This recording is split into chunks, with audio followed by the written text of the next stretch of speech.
Here's your host, Giuseppe Grammatico, the franchise guide.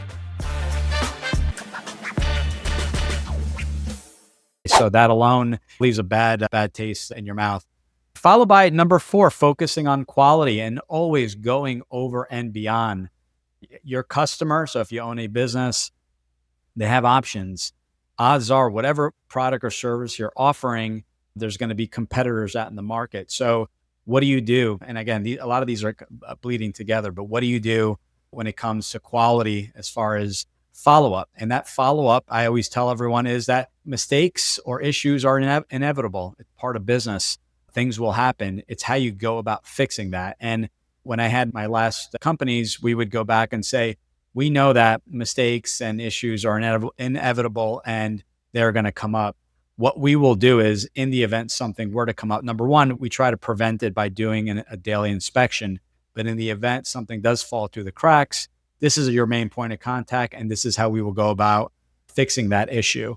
Fixing the issue, being proactive to make sure it doesn't happen again. And depending on the extent of what happened, whether it was a missed service, a missed area, going over and beyond and issuing a credit for the day or for a partial credit. And going back into the investment world, focusing on quality, is that you're really getting to know the businesses that you're investing in, what service or product they're putting out, getting to experience the service or product.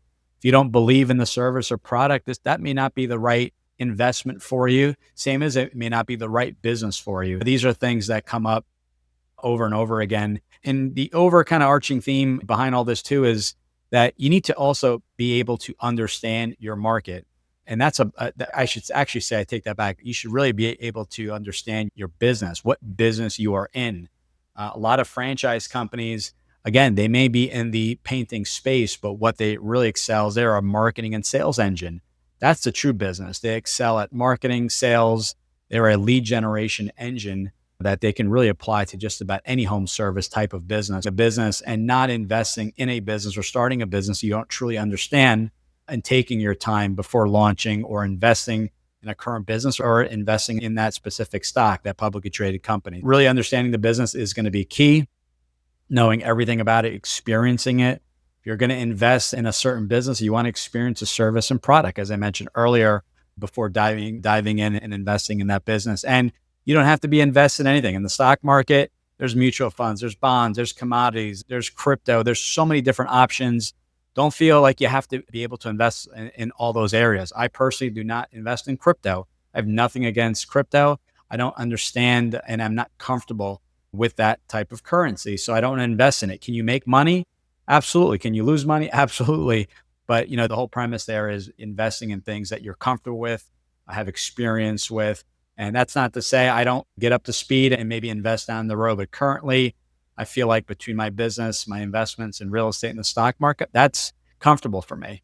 I'm getting growth. I'm getting monthly and quarterly income and distributions, and that's okay. So don't feel like you have to be in every aspect of the market, or that you have to have 20 different businesses. Mark Cuban talks about this all the time. We had one of his companies he invested in on Shark Tank called Source Soap. You only have to be right once is something he talks about all the time, and you're going to have some failures in the mix as well. So you don't have to have 20 businesses. You can really focus in on one business and do a lot of damage with that business. If you think about it, 24 hours in a day, if you're focusing on one business versus, I had met someone early on in my career. He owned 7 businesses, and I go, why 7? He's like, well, for every day of the week, he would literally dedicate himself and go to that car wash, and he owned a separate auto detailing business and a business that dyed clothing and sold dyes, and 4 others.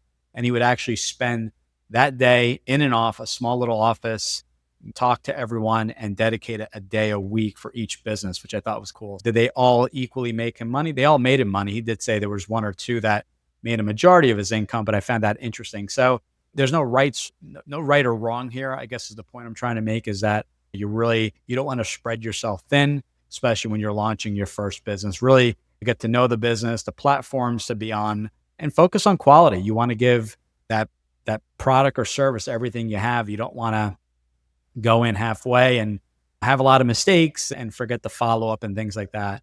Quality and understanding are paramount. But how does Buffett's final rule, managing risk, tie everything together, from due diligence and cash flow management to understanding KPIs and making informed investment decisions? Thanks for tuning in.